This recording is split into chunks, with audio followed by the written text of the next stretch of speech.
Bismillahirrahmanirrahim. Assalamualaikum warahmatullahi wabarakatuh. Nama saya Sini Monika. Saya kuliah di UN Kalangsa, Prodi PGMI Unit 1 semester 3. Di sini saya akan menjelaskan tentang rusem saya dari buku Quantum Reality yaitu tentang membiasakan belajar nyaman dan menyenangkan. Menurut ahli Bobby De Potter.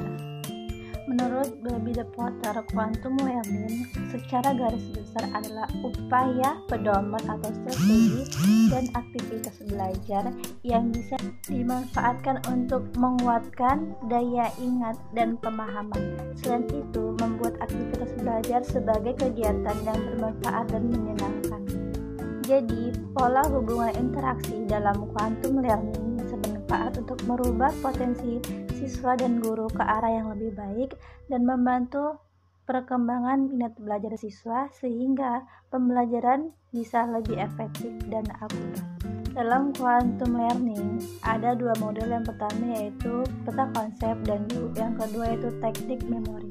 Yang pertama, peta konsep.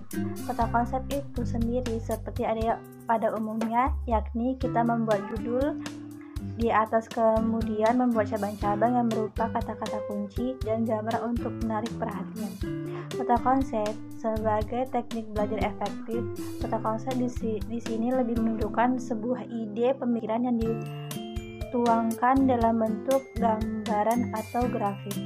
Yang kedua yaitu ada teknik memori. Teknik memori itu yaitu siswa disuruh menuangkan hasil pikiran mereka dalam bentuk imajinasi. Yang selanjutnya ada tujuan quantum learning. Tujuan quantum learning yang pertama yaitu bertujuan untuk membuat lingkungan pembelajaran yang konduktif. Yang kedua, bisa memperoleh aktivitas belajar yang menggembirakan dan nyaman. Yang ketiga, dapat adaptif terhadap kapabilitas otak dan apa yang diperlukan oleh otak. Yang keempat, bisa menolong perkembangan dan kekuasaan hidup atau karir setiap individu.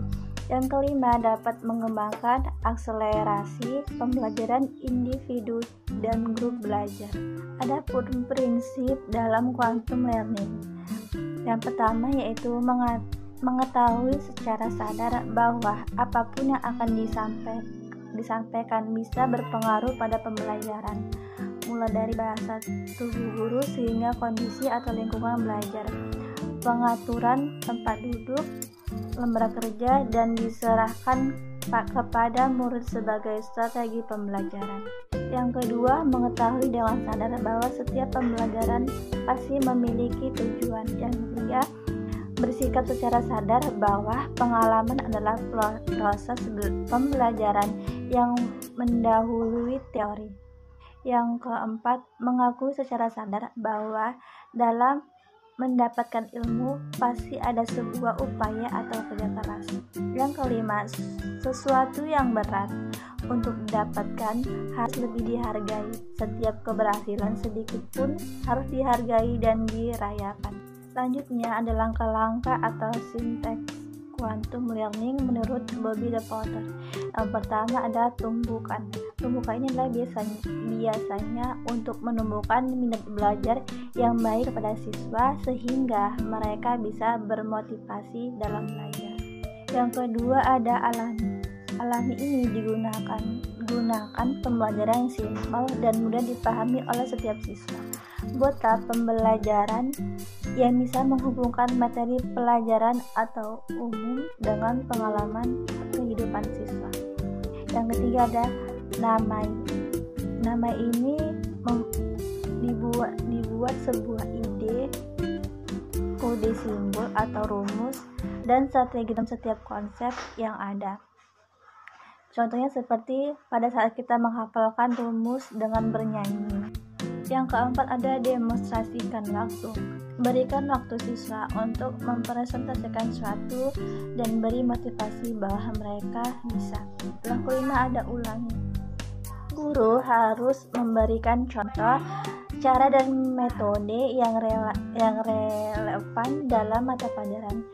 ini bisa dilakukan dengan cara mengulangi pelajaran. Adapun kesimpulan dari buku Quantum Learning, berdasarkan apa yang dijelaskan di atas, bisa dikatakan bahwa quantum learning bisa membuat pembelajaran yang lebih nyaman dan efektif. Quantum learning adalah model pembelajaran yang mengadopsi metodologi pendidikan. Dengan pendahuluan metodologi tersebut, akses dalam meningkatkan pembelajaran akan semakin cepat dan bebas hambatan. Dengan begitu, pembelajaran akan efektif dalam berbagai bentuk seperti membuat materi pengajaran, metode efektif, dan presentasi dan ketertiban siswa secara efektif.